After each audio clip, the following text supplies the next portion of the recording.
how a person is affected by the evil that he or she does. The first point I want to start with is a verse of the Quran, where Allah subhanahu wa ta'ala says loud and clear, وَمَنْ أَعْرَضَ عَنْ ذِكْرِي فَإِنَّ لَهُ مَعِيشَةً ضَنْكًا. Whoever turns away from our reminder, whoever is not bothered about our command, our instruction, we give them a life that is very, very narrow, a life that is full of depression, a life that is filled with sadness, a life that is filled with anxiety and stress. That's what Allah says.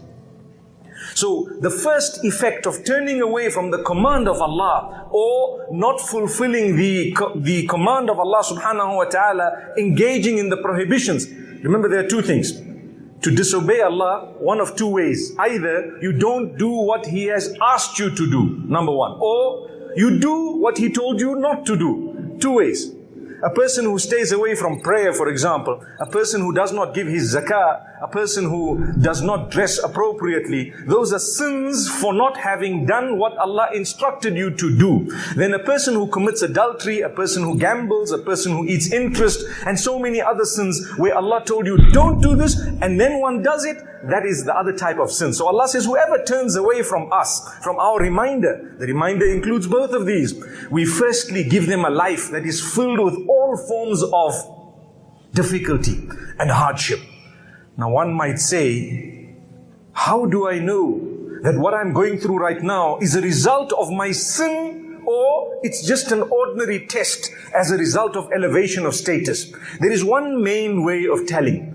When you are a believer who is concerned to obey Allah and to please Allah, you accept whatever comes in your direction with pleasure. That's what happens. You are not depressed about it. If you suffered, your home was taken away from you, you were evicted, you're on the road, you don't have food, you still find on your tongue, Alhamdulillah. Oh Allah, I'm in a much better condition than others. So you are not depressed about it to the degree that you become a failure in every way, especially mentally. You lose everything and you have such depression that you begin to question Allah. In that case, perhaps it may be the result of something you've done that you were not supposed to do, or something you did not do that you were supposed to do. But Allah says, when we catch you, we will not let go. Allahu Akbar. May Allah subhanahu wa ta'ala not let that happen to us. And Allah subhanahu wa ta'ala tells us, even in the Quran and in the Sunnah of Rasulullah sallallahu alayhi wa sallam, that He gives us time. He gives us time up to what is known as ajal. Ajal means prescribed time. You want to commit mischief, Allah says you will taste the effect of that mischief. But when we decide to punish you seriously, then that would be the prescribed time of the end. Inna ajal Allahi idha jaa la yuakhkhar. When the fixed time of Allah comes, it's not going to be delayed. And obviously death is something that is never delayed. But Allah subhanahu wa ta'ala speaks about this. Another very, very strong effect of sin, very clear effect of sin, is the knowledge you have of the religion begins to diminish. You start forgetting what you know. You learned the Quran, you learned something, you learned a few ahadith, you learned rules, you learned regulations. You begin to lose it as a result of sins that are committed, as a result of not fulfilling your prayer, as a result of not fulfilling the obligation Allah has placed upon you, as a result of eating haram, as a result of that which will displease Allah subhanahu wa ta'ala being done. You start forgetting. And when we forget the knowledge, guess what happens? You lose khashiyah, you lose concentration, and you lose the beautiful taste of worship. So a person who is engrossed in a sinful life, he doesn't want to pray. It's such a burden. It is such a big burden. He or she doesn't want to dress appropriately. It is such a big burden. Notice I said he or she, because it's also he, not only she. You know, people think that rules regarding clothing more for women. The answer, or the reality is, do you know, a lot of the time some of the young boys wear tight clothing they're not supposed to be wearing. They show half their backsides, they're not supposed to be the case. They want to show off their chest, saying that it's only from the navel to the knee. That's not true. You need to cover respectfully in a dignified manner as a believer. May Allah subhanahu wa ta'ala grant us understanding. So it becomes so hard to dress properly, because Your life is filled with sin. Subhanallah, knowledge is gone. You find it so difficult to make wudu, like it's a burden because you're doing something wrong. That's the reason. So Allah takes away the sweetness of acts of worship from a person who sins.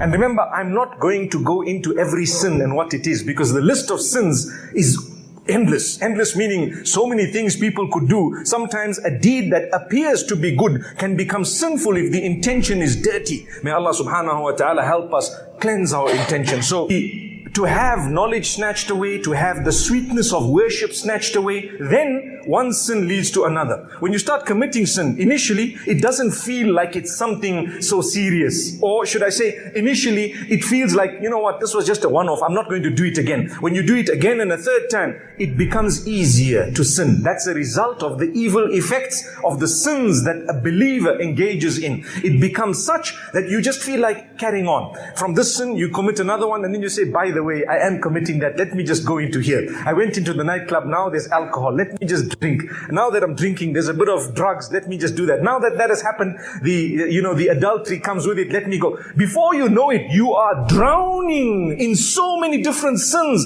that you feel that you are now at the end, because you are depressed, you are stressed, you are sad. So much has happened, and at the same time, you actually feel within you, there is so much of darkness in my life.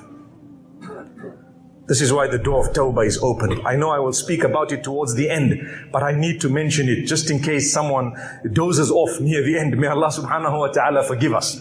Because this is a topic people don't like to hear. We always talk about, goodness. Today we're talking about punishment. Today we're talking about how your evil deeds have an effect on you. Because we are struggling, my brothers and sisters. Here's another one. Do you know that when you seek Allah's forgiveness and you have come onto the right page with Allah, He opens the doors of sustenance, rizq for you in all different ways. The minute you turn your back on Allah, one of the first things He snatches away is your sustenance. No barakah, no blessing in it. You might say, well, my sustenance was written 500 years before I was born. Correct. It was also written that you were going to sin, and as a result of that, you were going to suffer. So the evil effects of sin, my brothers and sisters, before they set in, let's ask Allah's forgiveness. وَمَا كَانَ اللَّهُ مُعَذِّبَهُمْ وَهُمْ يَسْتَغْفِرُونَ. Allah says Allah will not punish them for as long as they are seeking forgiveness. So if you seek forgiveness while you are genuinely asking Allah's forgiveness, He says, I'm not going to punish you. I'm merciful enough to say, okay, fine, we've heard this. Subhanallah, subhanallah. So Allah takes away sustenance. Today people, what we tend to find is, because we are in a desperate situation, maybe we don't have wealth, maybe we're struggling in business, we tend to think it's okay to resort to that which is prohibited, that, Allah will forgive us. So you want to eat interest, you want to do that which is haram, you want to perhaps steal from someone, you want to deceive someone, you want to just go and do a deal that is not acceptable Islamically. You might have a figure, but you don't have the blessing. You might have a large sum, but it will come about with no goodness. Allah takes what He wants through sickness. Allah takes through damage. Allah takes through accidents, loss. All this, if you haven't paid your zakah, the sin that is actually perpetrated, the result of it is Allah takes that money anyway. I'd rather give it willingly. That money is supposed to be out of your system. I rather give it willingly than for Allah to extract it from me in a way that I looked at as some disaster. So this is why, be charitable. Similarly, if you've earned haram, it's not actually legitimate for you. Allah will take it away. At some point it's going to go. In what? In all sorts of waste. It will result in the person eating haram. So your energy that you've derived is actually made from haram, means it will only be encouraged to do that which is haram. So if someone's wealth is haram, they've been eating it, they'll love to go and commit adultery, to go and tamper with perhaps something that is not allowed, maybe to go to the clubs, maybe to do that which is prohibited, and the money goes. Before you know it, where's my million?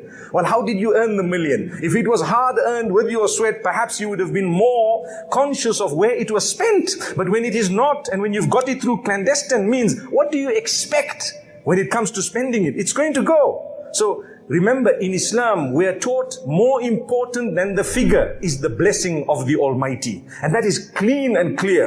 Allah blesses people. My brothers and sisters, be happy with the test that Allah has.